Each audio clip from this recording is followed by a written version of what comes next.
Students, welcome to my YouTube channel Nand academy.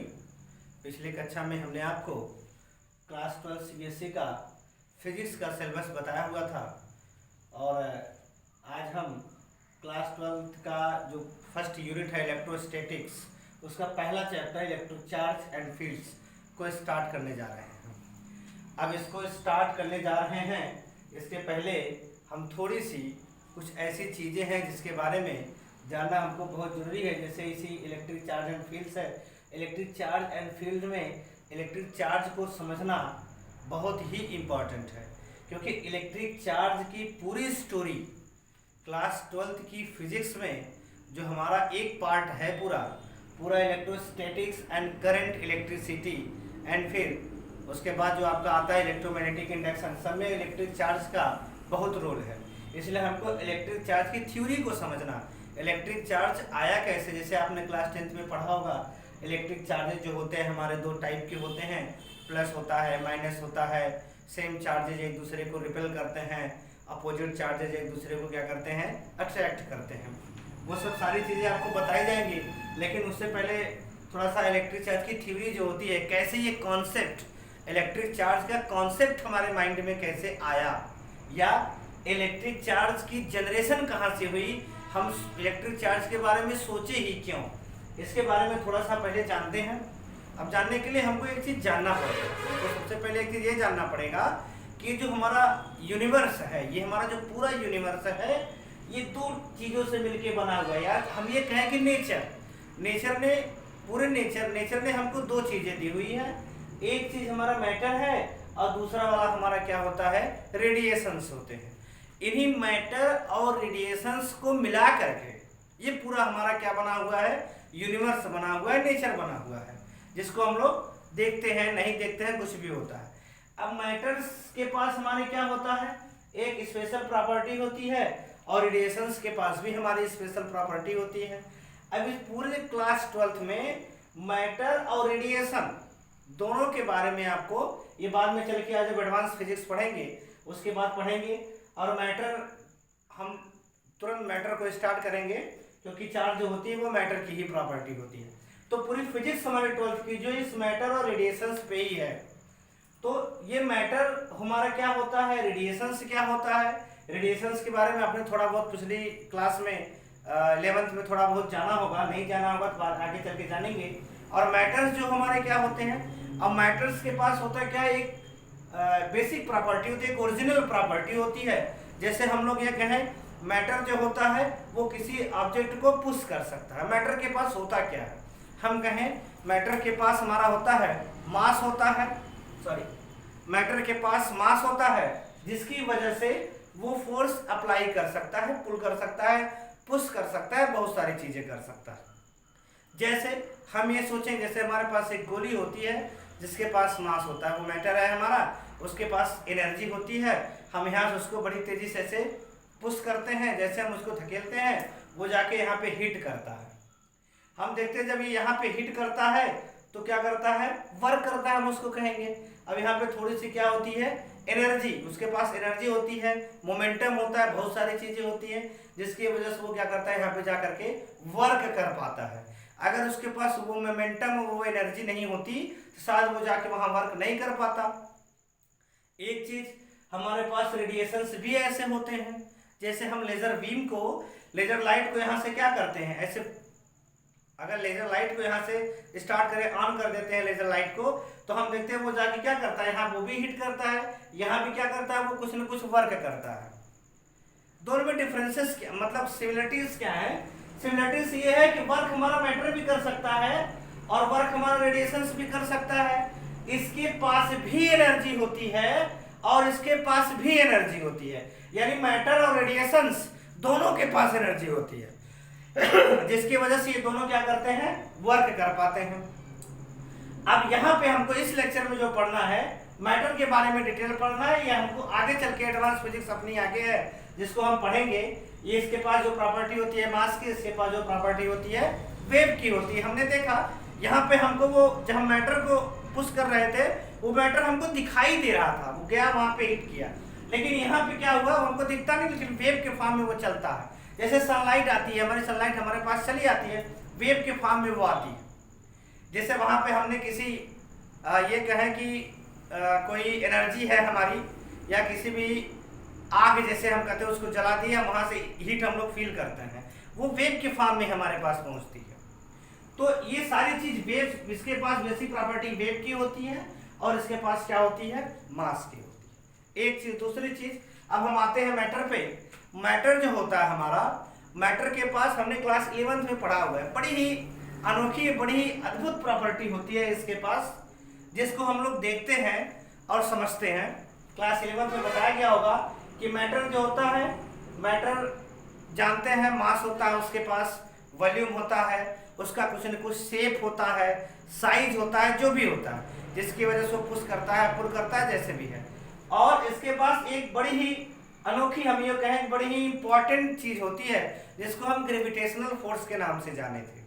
बताया गया होगा क्लास 11th में कि ग्रेविटेशनल फोर्स जो होता है वह किसी भी मैटर की या किसी भी ऑब्जेक्ट की वो प्रॉपर्टी होती है जिसकी वजह से वह दूसरे मैटर पर एक फोर्स अप्लाई करता है, जिसकी वजह से वो दूसरे मैटर पर एक फोर्स अप्लाई करता है। उसी फोर्स को ग्रेविटेशनल फोर्स कहा गया।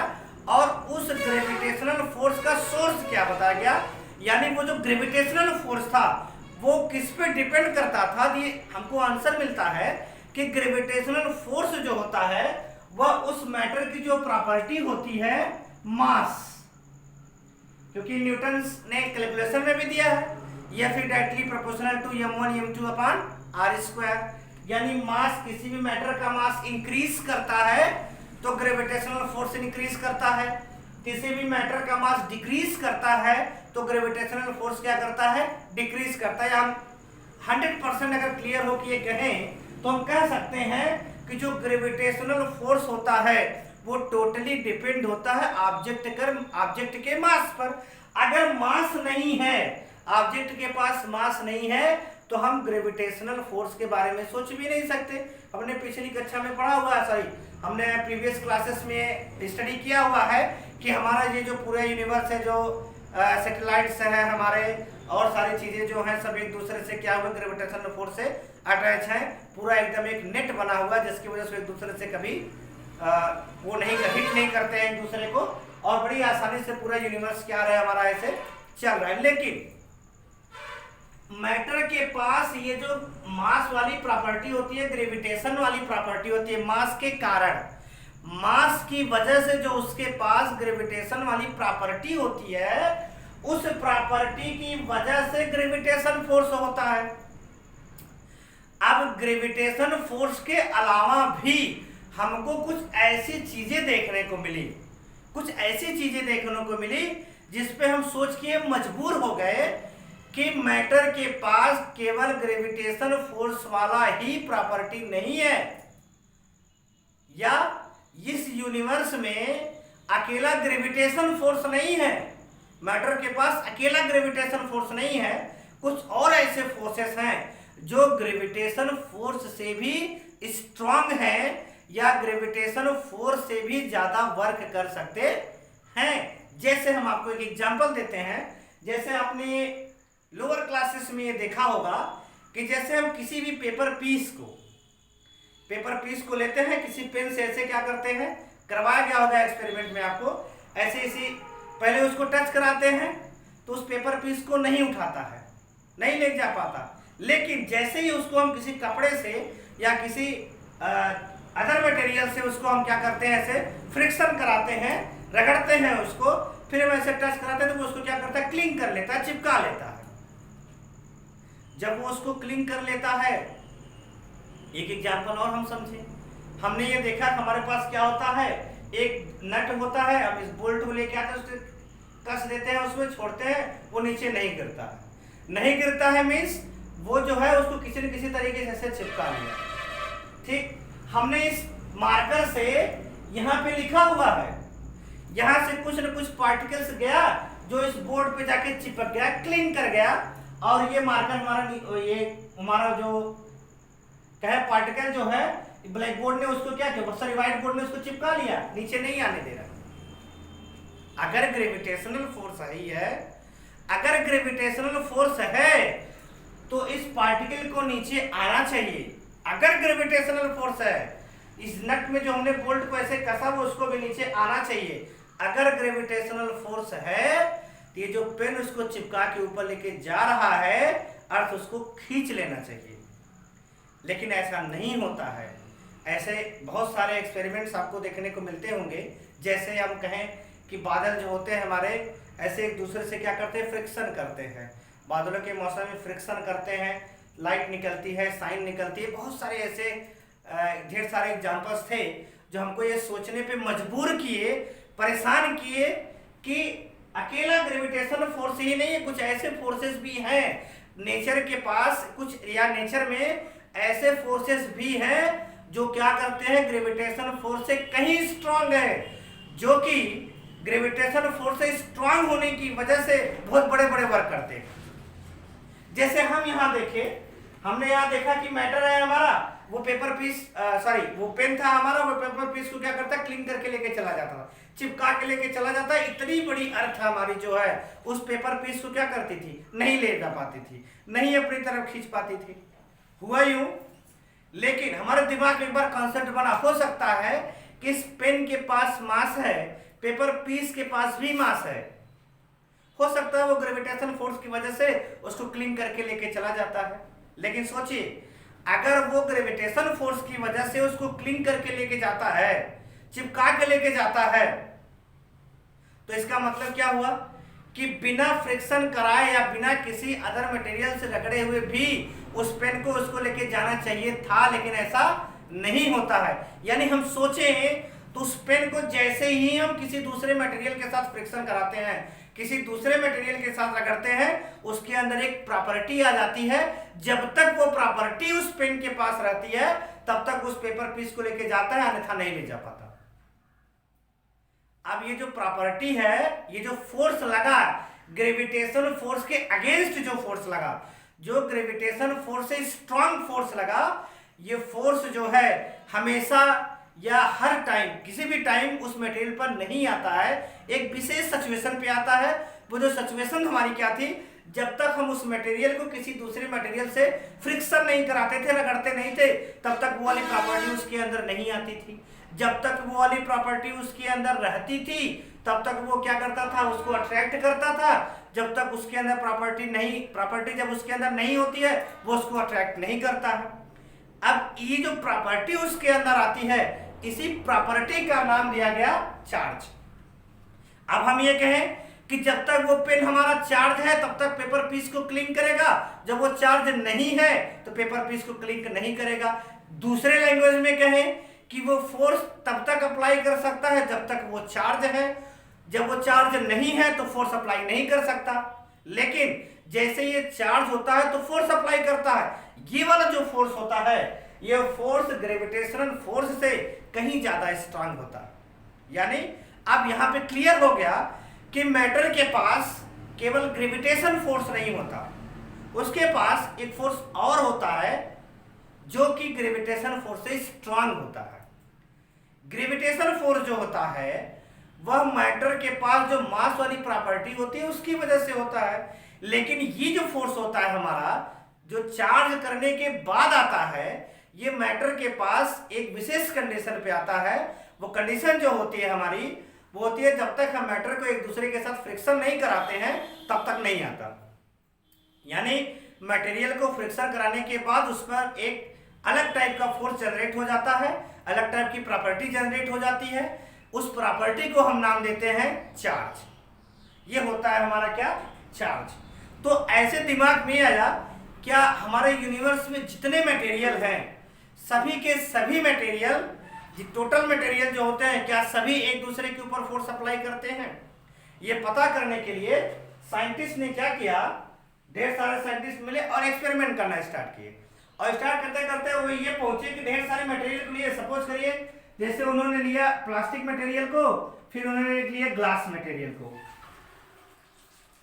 ग्लास मटेरियल और प्लास्टिक मटेरियल का वो फ्रिक्शन कराते हैं, एक दूसरे के पास लेके आते हैं, तो वो देखते हैं कि ये वाला इधर आता है, ये इधर आता है, एक दूसरे को क्या करते हैं वो लोग, अट्रैक्ट करते हैं। लेकिन एक चीज और भी हुआ उनके साथ कि जब वो प्लास्टिक वाले को प्लास्टिक वाले मटेरियल के साथ फ्रिक्शन करा के एक दूसरे के पास लेके आते हैं, तो वो एक दूसरे को क्या करते हैं, वो दूर भगाते हैं, यानी रिपेल करते हैं। क्या करते हैं, रिपेल करते हैं। फिर वो क्या किए, ग्लास वाले को ग्लास वाले के पास लेके आए, वो फिर रिपेल किए। ऐसे एक्सपेरिमेंट करते करते वो एक कंक्लूजन पाए कि चार्ज जो होता है हमारा, चार्ज के कारण जो होता है, जो हमारा मटेरियल होता है, वह केवल अट्रैक्शन फोर्स ही नहीं लगाता, वो रिपल्सन फोर्स लगाता है। अब वो इस बात से परेशान हुए कि हम चार्ज की जो प्रॉपर्टी है अट्रैक्शन वाली, अब हम उसको अट्रैक्शन कहें कि हम उसको रिपल्सन कहें। तो ढेर सारे एक्सपेरिमेंट के बाद ये बताया गया कि चार्ज केवल अट्रैक्शन ही नहीं होता, वो रिपल्सन भी होता है। यानी किसी भी मटेरियल पर जब चार्ज आता है तो वो अट्रैक्ट भी कर सकता है और रिपेल भी कर सकता है। डिपेंड ये करता है कि हम किस मटेरियल के पास लेके जा रहे हैं, यानी चार्जेस किस मटेरियल से जनरेट हुए हैं। जैसे हम यहां देखें तो प्लास्टिक को प्लास्टिक के पास लेके आए तो ये एक दूसरे को क्या किए, रिपेल किए।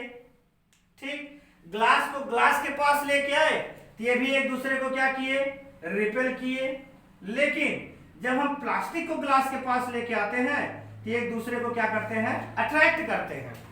यानी कंक्लूजन हमारा क्या निकला, जो हमारे सेम मटेरियल से निकले हुए चार्जेस होते हैं, सेम मटेरियल से निकले हुए चार्जेस ये एक दूसरे को रिपेल करते हैं, और डिफरेंट मटेरियल से निकले हुए चार्जेस ये एक दूसरे को क्या करते हैं, अट्रैक्ट करते हैं। यानी चार्जेस हमारे रिपल्सन वाला फोर्स भी लगा सकते हैं और अट्रैक्शन वाला फोर्स भी लगा सकते हैं। यानी चार्ज एक टाइप का नहीं हो सकता। चार्ज कितने टाइप के होते हैं, दो टाइप के। अब ये चार्ज हमारा जो दो टाइप का है, इस चार्ज का नॉमेनक्लेचर किया जाने लगा कि इस चार्ज का नॉमेनक्लेचर कैसे किया जाए। नॉमेनक्लेचर करने में समस्या ये आ रही थी कि जैसे जब प्लास्टिक और ग्लास को एक दूसरे के पास लेके आते थे, जब प्लास्टिक और ग्लास एक दूसरे के पास लेके आते थे तो उनको ये देखने को मिलता था, ग्लास वाला मटेरियल जो है, ऐसा उनको ये देखने को मिलता था, ग्लास और प्लास्टिक को जैसे ही पास आते थे, प्लास्टिक से कुछ ऐसी पार्टिकल्स निकलते थे या कुछ ऐसी प्रोसेस होती थी, ऐसा लगता था कि प्लास्टिक से कुछ निकलता था और बड़ी तेजी से ग्लास के पास जाता था। और ये वाला प्रोसेस होने में बड़ी तेजी से उनको साउंड भी सुनाई देती और बड़ी तेजी से उनको एक चमक भी दिखती थी, लाइट भी दिखती थी। ये प्रोसेस होने के बाद जब वो प्लास्टिक और ग्लास को एक दूसरे के पास लेके आते थे तो दोनों एक दूसरे को न अट्रैक्ट करते थे और न ही एक दूसरे को क्या करते थे, रिपेल करते थे। यानी उनकी वो जो प्रॉपर्टी थी अट्रैक्शन और रिपल्सन वाली, इस प्रोसेस के बाद क्या होती थी, गायब हो जाती थी। यानी इस प्रोसेस के बाद गायब हो जाती थी। ये वाला पहले चार्ज था, ये वाला भी पहले चार्ज था। जब दोनों, पहले प्लास्टिक चार्ज था, हमारा ग्लास भी चार्ज था। जब दो एक दूसरे के चार्ज होने के बाद एक दूसरे के पास आते हैं, ये प्रोसेस होता है। ये प्रोसेस होने के बाद ये दोनों बिल्कुल भी चार्ज नहीं रहते। इस प्रोसेस को, यानी इस प्रोसेस होने के बाद जो दोनों की स्थिति होती है, उसी स्थिति को हम लोग बोलते हैं डिस्चार्ज होना। यानी जब तक वो एक दूसरे को अट्रैक्ट या रिपेल करेंगे तो चार्ज है, जब अट्रैक्ट और रिपेल नहीं करेंगे तो वो क्या हो गए, डिस्चार्ज हो गए। डिस्चार्ज प्रोसेस और डिस्चार्जिंग वाली प्रोसेस के बाद ये दोनों एक दूसरे को न अट्रैक्ट कर सकते हैं और न ही एक दूसरे को क्या करते हैं, रिपेल कर सकते हैं। ठीक, समस्या ये थी कि जब इसको ये फ्रिक्शन कराए और यहाँ पर ये फ्रिक्शन कराए, इसके पास चार्ज है, इसके पास चार्ज है, दोनों को एक दूसरे के पास लेके आए, किसी के पास कोई चार्ज नहीं है। होता फिजिक्स में ऐसा नहीं हो सकता कि एक मटेरियल के पास कोई क्वांटिटी है और दूसरे वाले मटेरियल के पास भी कोई क्वांटिटी है। अगर हम उन दोनों मटेरियल को एक दूसरे के पास लेके आए तो किसी के पास कोई क्वांटिटी नहीं है, वो क्वांटिटी गई कहाँ। इस वाली प्रॉपर्टी और ये वाली प्रॉपर्टी, दोनों प्रॉपर्टी जो है ये साउंड और लाइट, साउंड एनर्जी और लाइट एनर्जी में क्या होती है, कन्वर्ट हो जाती है। जो जैसा कि हम जानते हैं कि जो हमारी एनर्जी होती है वो क्या होती है, नहीं क्रिएट होती है, मतलब जनरेट नहीं कर सकते, डिस्ट्रॉय नहीं कर सकते, ट्रांसफर कर सकते हैं। ठीक, तो इसके पास कुछ फिजिकल क्वांटिटी या कुछ प्रॉपर्टी, इसके पास कुछ प्रॉपर्टी, दोनों एक दूसरे से मिले, किसी के पास कोई क्वांटिटी नहीं, कोई प्रॉपर्टी नहीं। ये वाला जो आंसर था इनका, इनको मैथमेटिक्स में देखने को मिला। जैसे जानते हैं हमने -3 और +3 को ऐड करा। सपोज करिए एक मटेरियल है जिसके पास -3 और +3 दो हैं, एक के पास -3 वाली प्रॉपर्टी, दूसरे के पास +3 वाली प्रॉपर्टी। जब हम दोनों को एक दूसरे को ऐड कर देते थे तो हमको रिजल्ट क्या मिलता था? 0। कुछ ऐसे यहां भी होता था। हो सकता है जो प्रॉपर्टी प्लास्टिक वाले के पास है वही प्रॉपर्टी ग्लास वाले के पास है, खाली दोनों की डायरेक्शंस एक दूसरे की क्या है? अपोजिट है। यानी इसके पास कुछ और है और इसके पास मतलब क्वांटिटी दोनों की सेम है, डायरेक्शन क्या है? दोनों का अपोजिट है। अगर इसके पास प्लस में है, इसके पास हो सकता है माइनस में है, या फिर इसके पास प्लस में है, इसके पास माइनस में है। जब दोनों एक दूसरे के पास जाते हैं तो एक दूसरे को क्या करते हैं? कंपेल कर जाते हैं, और क्या हो जाता है? टोटल नेट हमारा जो आ जाता है चार्जेस कितना आ जाता है? 0।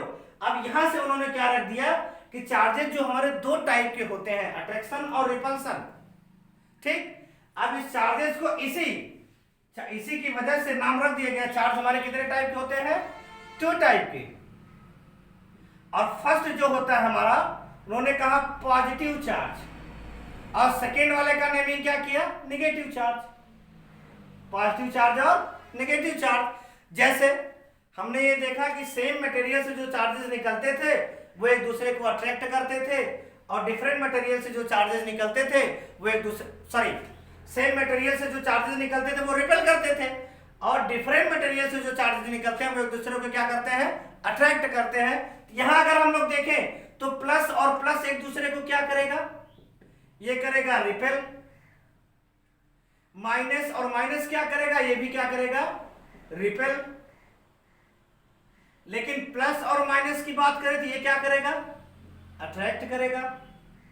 यानी हम ये कहें कि पॉजिटिव और पॉजिटिव यानी same charges are repel to each other but different charges are attract to each other. ये चीज हो गई हमारी। ये रहा हमारा इलेक्ट्रिक चार्ज, और इलेक्ट्रिक हमारे चार्ज कितने पार्ट हो गए? इलेक्ट्रिक चार्ज के हमारे कितने पार्ट हो गए? 2 पार्ट हो गए। ठीक है ना। अब इलेक्ट्रिक चार्ज की कुछ प्रॉपर्टीज है। अब इलेक्ट्रिक चार्ज की जो प्रॉपर्टी है इसको हम नेक्स्ट वीडियो में चर्चा करेंगे। Thank you.